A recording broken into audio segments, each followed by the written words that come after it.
This is a parking lot. Cars, white lines, asphalt like any other in the world, except for one thing. Beneath this asphalt, for more than 500 years, lay a buried king. In September 2012, archaeologists from the University of Leicester found what they had been searching centuries for. A skeleton with a twisted spine, battle wounds on the skull, buried in haste, without a coffin. It was Richard III, the last Plantagenet king of England, killed in battle in 1485. When scientists sequenced his DNA, they confirmed his identity with 99.999% certainty. It was him, beyond doubt. But they found something else, something they were in #39T looking for.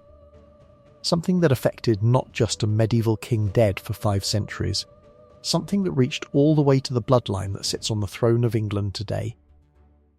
Richard III and #39's DNA revealed that somewhere between him and the current British crown, the royal bloodline is broken. And no one knows where. Let an #39 start with what we know for certain. Richard III was King of England for 2 years. Only 2. He died on August 22, 1485, at the Battle of Bosworth, at the age of 32. He was killed by a blow to the head. His body was taken to Leicester, displayed, and buried in haste in the Church of the Grey Friars. And then, someone decided to erase him. The man who killed Richard at Bosworth became Henry VII. He founded the Tudor dynasty, the same one that would give us Henry VIII, Elizabeth I, and generations later, connect to the present-day British royal family. To legitimise his throne, the Tudors needed one thing: to prove that the king they had killed was a monster. For the next 100 years, Tudor propaganda did its work. Thomas More wrote that Richard was a hunchback, a murderer, a usurper who killed his own nephews to steal the throne. Shakespeare immortalised him as a villain, deformed, evil, twisted in body and soul. The church where he was buried was destroyed in 1538, during the dissolution of the monasteries under Henry VIII. Houses were built over the ruins, then more houses, then a parking lot, and Richard III, for 500 years, stopped being a body and became a story. Until in 2012, a historian named Philippa Langley of the Richard III Society had a hunch. She believed she knew where the king was buried, not in an abbey, not in a cathedral, beneath a municipal parking lot in central Leicester. Most people thought it absurd, but the University of Leicester agreed to dig, and the oldest forensic case in history began to be solved. The team painted a letter on the asphalt to mark where to dig, an R, almost like a joke. On the first day of excavation, in that very spot, they found human bones. A leg, then a spine, then a complete skeleton. It was a man between 30 and 34 years old. With severe scoliosis, the spine gravely curved, exactly as contemporary. Chronicles described Richard, who according to one account of the time had, and quote, one shoulder higher than the other ... with brutal wounds to the skull, consistent with those inflicted on him at Bosworth. Buried without a coffin, without a shroud, in a grave too small for him. Everything fit. But appearance was not enough. They needed DNA. Here enters Dr. Turi King, a geneticist at the University of Leicester. Her mission to prove beyond doubt whether the parking lot skeleton was the last Plantagenet king. And for that she needed something nearly impossible: living descendants of Richard III. Richard left no direct descendants. His only legitimate son died before him. But Professor Kevin Schreier and #39's team found a way: the maternal line. Through Richard and #39's sister Anne of York, they traced mitochondrial DNA, passed from mother to child, to people alive today. They found 2, a Canadian cabinet maker named Michael Ibsen, and a woman named Wendy Duldig. Neither knew they descended from English royalty. They extracted mitochondrial DNA from the skeleton. They compared it with Michael Ibsen and #39's, a perfect match. With Wendy Duldig and Handrespach 39s, a near-perfect match, a single base variation expected after so many generations. Combined with archaeology, anatomy, and radiocarbon, the statistical calculation was overwhelming. Probability over 99.999%. 529 years after his death, the oldest Dina identification case ever solved was closed. They had found the lost king. But the Dina had more to say, something the team wasn't Hack 39T looking for.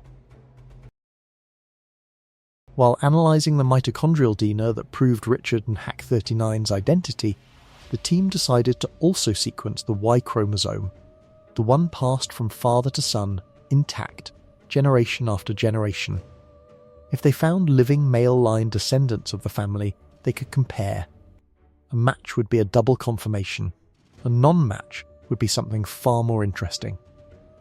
Professor Schröer traced the paternal line. Richard III had no direct male descendants, so they had to go up the tree to King Edward III, and down another branch to his male-line descendants, the Somerset family, the Dukes of Beaufort. He found 5 living men from that line. 19 generations of fathers and sons separated Richard III from them. 19 generations of names passed down, titles inherited, thrones disputed. The Y chromosome should match. It did not. The data was revealing in 2 directions. 4 of the 5 living descendants shared the same Y chromosome with each other, as expected. But none of the 5 matched the skeleton of Richard III. And moreover, one of the 5 had a completely different Y chromosome from the other 4, indicating a recent false paternity within the last few generations of that family. The conclusion was inevitable. An quot, false paternity event, and quot, it is the scientific term for something very specific at some point. In one of the 19 generations between Richard III and the present-day descendants, a son believed he was his father and #39s. And he was not. Someone in some century, in some room of some palace or some house, had a child by another man. And that child inherited a name, a title, and possibly a claim to a throne that, genetically, was not his. Donar cannot tell us who, or when, or in which of the 19 generations. It can only tell us this: somewhere between Richard III and the present British Crown, the male bloodline broke. Dr. King and Professor Schröer were very careful about how they presented the finding. It is not a scandal. It is not an accusation. The historical rate of false paternities is between 1 and 2% per generation.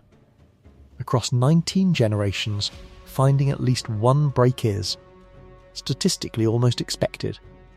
But Professor Schröer said something, on presenting the study, that still echoes.